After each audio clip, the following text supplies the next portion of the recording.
Hola. Queridos espectadores, espero que se encuentren bien. Aquí Daviandron Loquendero 82, y sean bienvenidos a este nuevo vídeo. Habiendo escrito 520 capítulos repartidos en 42 volúmenes, Akira Toriyama decidió que era tiempo de concluir con su obra más reconocida, Dragon Ball, dándonos como final un salto de tiempo donde la mayoría de los personajes principales habían cumplido sus metas, y con el protagonista llevándose a Up para entrenar juntos. Los fanáticos, sin embargo, no se quedaron contentos con lo anterior, y menos con la tan polémica secuela de Dragon Ball GT, por lo que para saciar las expectativas de lo que consideraban una digna secuela de la obra original, empezaron a crear una variedad considerable de cómics, donde explicaban lo sucedido al 28º Torneo Mundial de las Artes Marciales, destacando de entre todos uno muy particular. Estoy hablando de Dragon Ball Multiverse, cuyo creador y principal escritor vendría siendo Salahir, pero que cuenta con un repertorio bastante amplio de colaboradores.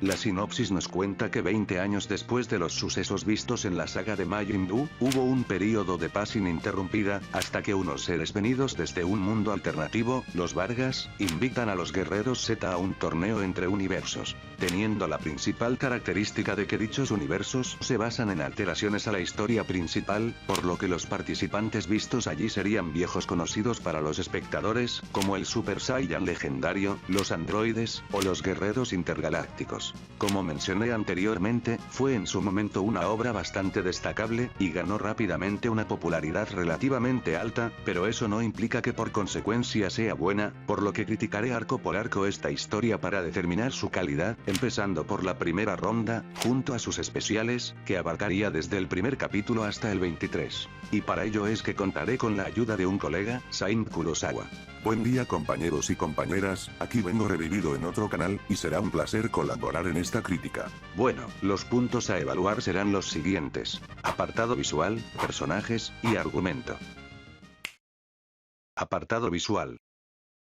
Primero debo mencionar una cosa que para muchos es irrelevante, pero que es un defecto general de este cómic, que sería el que, si bien el torneo tiene un solo estilo de dibujo que va mejorando con el correr del tiempo, los especiales cuentan con muchos más por cada historia presentada. Digo lo anterior porque hacen que la obra se sienta fundamentalmente quebrada en el aspecto visual, generándose cambios bruscos, y haciendo que no luzca bien estéticamente. Y vale, sé que algunos pueden decirme que este aspecto no es inherentemente malo, e incluso podría utilizarse de una forma muy ingeniosa para dar información visual que refuerce algún sentimiento que la obra te intente transmitir, cosa con la que en realidad estoy de acuerdo, pero que como no ocurre en este cómic, salvo unas excepciones que ni siquiera están del todo conseguidas por motivos que explicaré más adelante, este aspecto no hay por dónde salvarlo. Dicho esto, retomaremos la idea sobre esta separación en dos principales ramas en el aspecto visual, empezando por el del torneo, y después los especiales.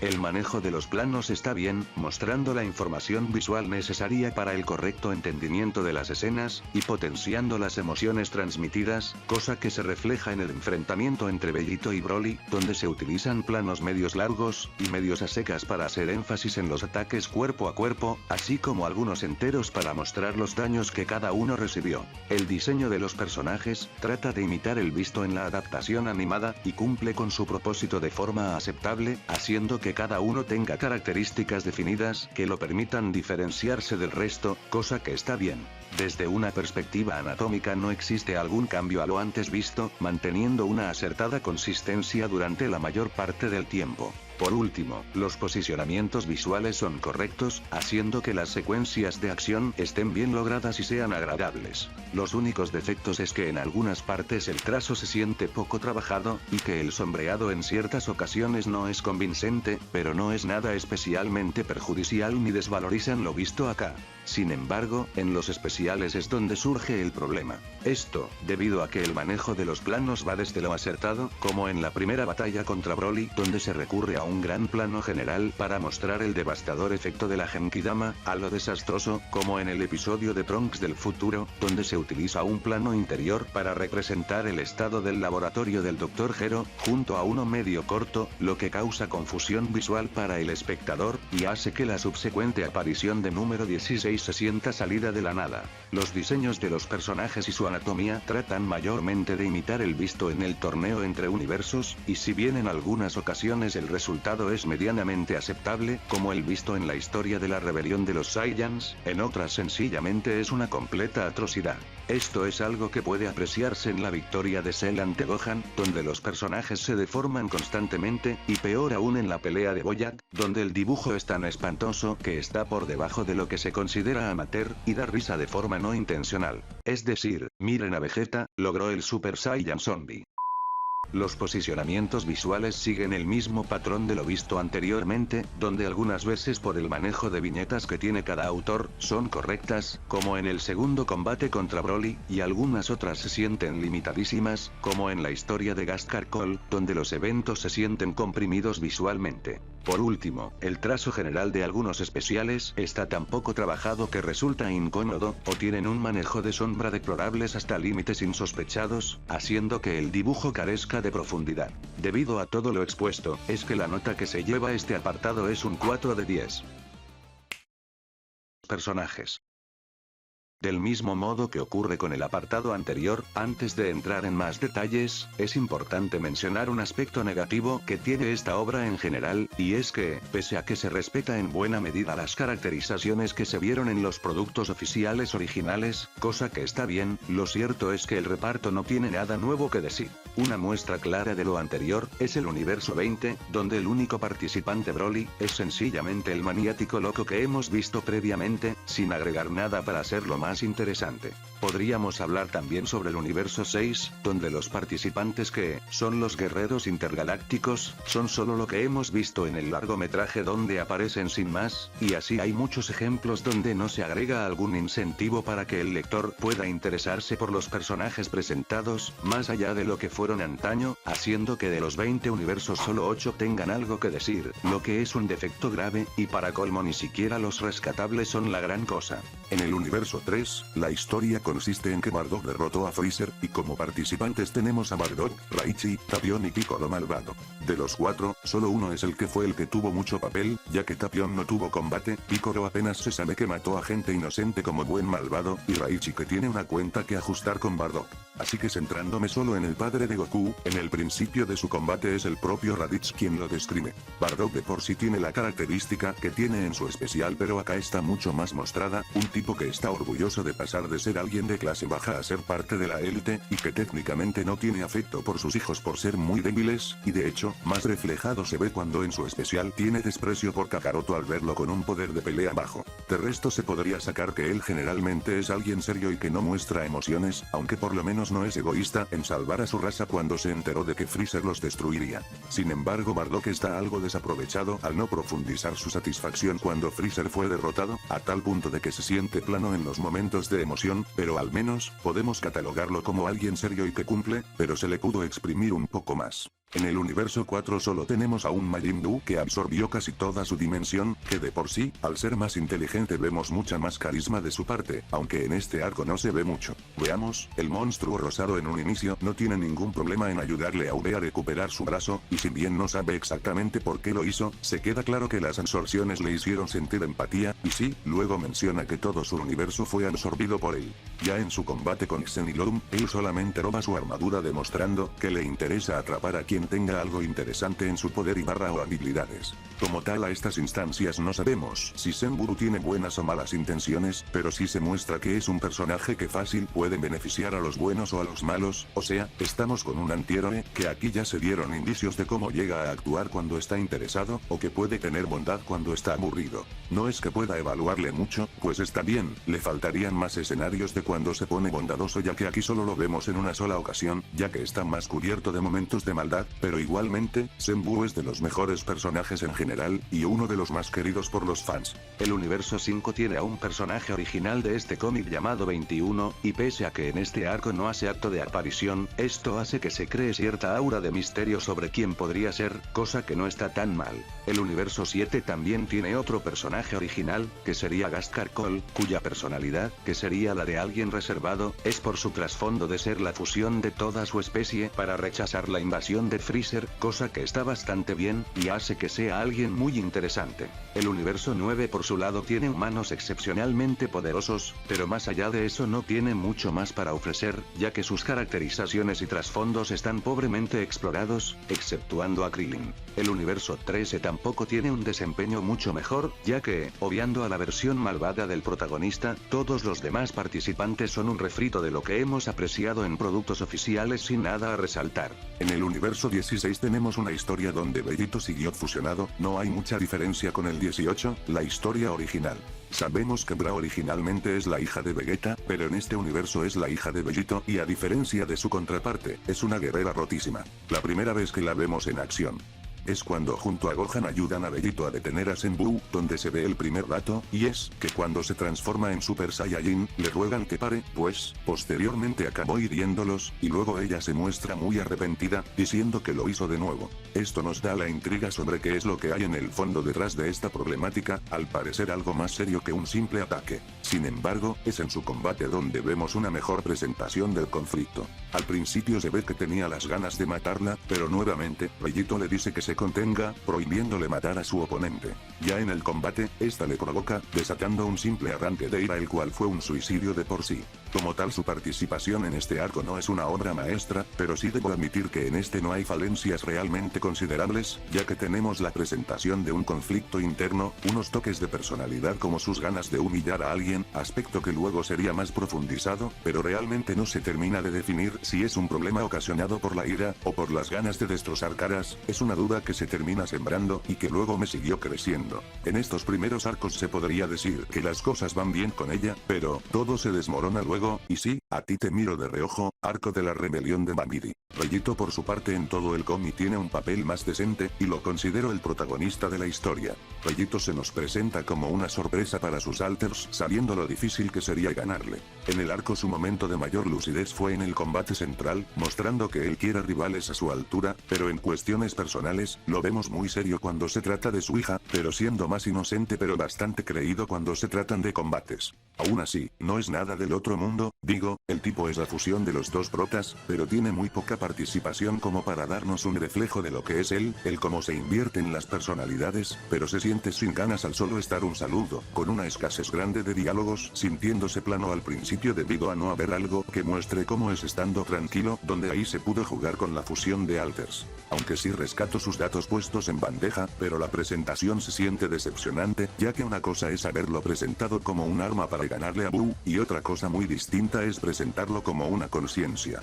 Eso sí, ya en los siguientes arcos va mejor, pero sabiendo que esta es la presentación, el daño está hecho. Por cierto, el especial de la herederas de este, es un relleno muy extendido de por sí y que aporta poco y nada, que para peor Vegito ni se siente como una fusión, sino como un Goku con otro peinado ya que no se ve una seriedad o característica de Vegeta. No digo que Vegito sea un mal personaje, solamente lo veo desaprovechado. En el universo 18, la historia original, como es de esperarse Vegeta es el más sobresaliente, que si bien es alguien ya armado, en su combate tenemos su testimonio sobre lo que piensa acerca de sus otros alter ego, demostrando que es una versión madura y parecida a lo que conocemos en Super, alguien que sabe que cambió. Sinceramente no se le puede exigir mucho. Y Goku, bueno, ya sabemos que tiene la juguetona y apasionada por los combates personalidad, que al menos aquí no es igual de idiota que en Super, es algo muy destacable. De resto, tanto en el 16 como en el 18, Piccolo, Gohan, Videl, etc., son personajes que son más adorno que otra cosa, aunque tienen algún que otro momento, por ejemplo cuando Gohan se ve muy frustrado y enfadado cuando murió su hija, Apan emocionada por sus combates, demostrando ser alguien que le interesa, pero ahí se quedan, son secundarios que no influyen en nada y están ahí para tener sus momentos, lo cual no les veo problema sabiendo que ya fueron desarrollados en la serie original. Y también está Ude en el 18, quien sinceramente solo se sabe que le gusta el combate y ya. Como hemos podido ver, este cómic tiene un problema serio con el asunto de los personajes, pues si bien algunos logran generar intriga por su trasfondo u caracterización, mayormente se basan solo en mantener lo visto en los productos oficiales sin agregar nada, e incluso los universos más interesantes no tienen mucho para ofrecer, lo que hace que la nota que se lleve este apartado sea un 4 de 10. Argumento. En vista del desempeño mostrado en apartados previos, es hora de ver cómo está la historia. El contexto de la obra es 20 años luego de Dragon Ball Z, es decir, 20 años luego de la derrota de Majin Buu, y sin tomar en cuenta para nada a Dragon Ball Super ni a GT, por lo tanto, tenemos a un Ultra y Pan con más madurez de la que vimos. Aunque sí es cierto que los otros años donde transcurren las historias es ambiguo, pero debería ser un aproximado igual de lo que pasó con nuestros protas. No tengo quejas con esto a decir verdad, hay intriga y misterio sobre cómo se desarrollaron los otros universos a lo largo de los años, cosa de la cual en la actualidad no se terminó de desenvolver. Pero en los especiales ya es otro tema, ya que en el de Trunks por ejemplo, el androide 16 no pudo seguir de ningún modo, si ya sabemos que 17 y 18 destrozaron todo, en el de Boyac directamente no tiene sentido que hayan establecido que solo en una emergencia universal puedan tener el día extra, cuando esto nunca fue así. Broly que literalmente pudo volver cuando se le hubiera cantado, no le veo excusa a que no lo haya hecho antes, etc. El único especial que está bien en esto es el de Bardock, y hasta incluso diría que está mejor que el especial de la Toei, pues el rey Vegeta, la madre de Goku y Raditz están presentes, y el simple hecho de que los Saiyajins tengan una ley que no contradiga para elegir al rey también me parece muy bueno para agregarle más factores. El ritmo por su lado es correcto. Si bien reconozco que algunas peleas se sintieron apresuradas, como la de Ubitildar, la cual en el momento más interesante tuvo un cierre abrupto, lo cierto es que en general se presenta un desempeño correcto, haciendo que los combates sean entretenidos en su mayoría y capten la atención de los espectadores, cosa que incluso pasa en los especiales. No le pongo un sobresaliente, por un detalle, y es que en unas pocas ocasiones aparecen fuera de las viñetas información valiosa para entender más a fondo ciertos temas, como las características de Broly, colocada de una forma bastante cutre, siendo sin más texto suelto. Lo que no es algo que terminé desmeritando por completo este aspecto porque como dije, son contadas con los dedos de una mano las veces donde ocurre, pero de todas formas es un error importante.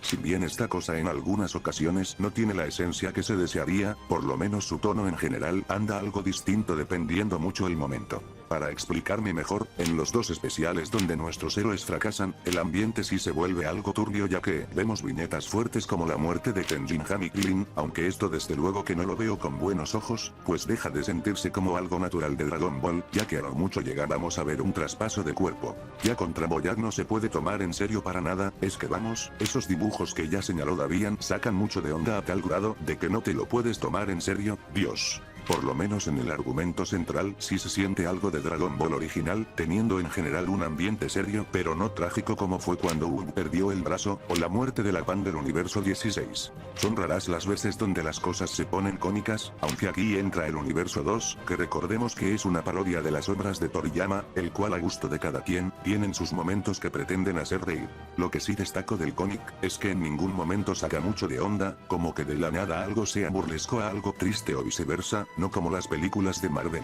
Eso sí, los especiales de Bardock y el de Gast mantienen su seriedad y puedes tomártelo en serio, y si bien el especial de las herederas de Bellito se sintió un relleno al no aportar casi nada, he de decir que sí tienen momentos para reírse y está bien, ya que la trama de dicho especial no es seria en lo absoluto. Cabe mencionar que en las muertes el ambiente es serio, pero no tan trágico, sabiendo que se pueden revivir, lo cual a estas alturas en Dragon Ball al menos se agradece. En fin, el tono puede ser variado, no saca onda aunque a veces sea una cagada. Está decente, podría darle más puntos, pero es que sencillamente los dos especiales mencionados me impiden darle más mérito. Los niveles de poder no terminan de cuadrar. Empezaré por el tema de que Broly, por más que sea el Super Saiyan legendario, y que haya logrado regresar una tercera vez para eliminar a los guerreros Z, es del todo imposible que siquiera pueda estar a la par de Vegeto en su estado base, menos aún cuando el tipo antes mencionado entrenó durante 2 décadas. Después está el asunto de que un Eloita pueda ser más fuerte que Goku Super Saiyan de la saga de Freezer y Namek, lo que es sencillamente risible. Algunos pueden decirme que esto no es un criticismo válido por lo que se presentó en la saga de los androides y Cell, pero el detalle es que eso solo empeora la situación, ya que es equivalente a ver que alguien se tropieza con una piedra, y tropezarte tú también solo porque el otro lo hizo. que el Dr. Gero lograse crear a 3 seres por mucho más poderosos, que el emperador del universo es cutrísimo, y lo que pasa con los Eloitas es igual de malo. Que Videl pueda enfrentarse siquiera a King Cold en su segunda forma, es ridículo. Entiendo que los humanos de su universo sean excepcionalmente poderosos, pero ni de chiste podrían llegar, aunque sea al nivel de Goku en estado base de su enfrentamiento contra Freezer, si somos coherentes con lo antes establecido. Y como existen otros ejemplos donde los niveles de poder carecen de lógica, los cuales se esparcen en este cómic, lo que es un defecto grave. Las incoherencias, por otro lado, es posiblemente de lo peor que tiene esta obra. Empecemos con que las características especiales del Super Saiyan legendario hacen que Broly esté roto a niveles estúpidos, eso de ser invulnerable, y que aumente su poder al grado que le pegue la gana, hace que en esencia cada vez donde es derrotado sea por el poder del guión, y se contradice con la idea de que se le pueda noquear o aturdir, ya que para eso justo tendrías que hacerle daño. Que Goku en Super Saiyan pueda hacer la Genkidama es un error garrafal, porque para hacer dicha técnica se necesita de un corazón tranquilo, lo que no pasa si estás transformado. El hecho de que Goku regrese al mundo de los vivos desde el más allá y no reciba alguna penalización es inverosímil, porque en ese caso bien pudo ayudar en muchas otras instancias, lo que no ocurre por motivos champeros debo inferir. Y entre error y error está el tema de que si según este cómic, el poder de un Saiyan crece con la edad, Gohan en la saga de Majin Buu debió ser más fuerte que en los juegos de Cell, lo que haría que los acontecimientos de la primera saga mencionada nunca ocurrieran ya que debió derrotar a Dagura fácilmente. Entre muchísimos otros fallos que le restan calidad al argumento. El cierre del arco si bien quiere apuntar a que un enemigo del pasado tendrá un plan y lo termina haciendo, no es prometedor para nada, y es que vamos, es Freezer el que quiere hacer algo, o sea, sabemos bien que en la saga de Dragon Ball Z él ya fue superado abruptamente, a tal punto de que suena ridículo. Ya si pensamos en alguien para que haga esto, sin dudas Cell sería el ideal, ya que su poder aumentó considerablemente. Técnicamente de resto no es que pueda sacarle mucho al cierre, pues es el combate sumado a unos minutos de tiempo libre, y como crees, no hay mucha productividad ahí. Por todo esto la nota que se lleva es un 5 de 10.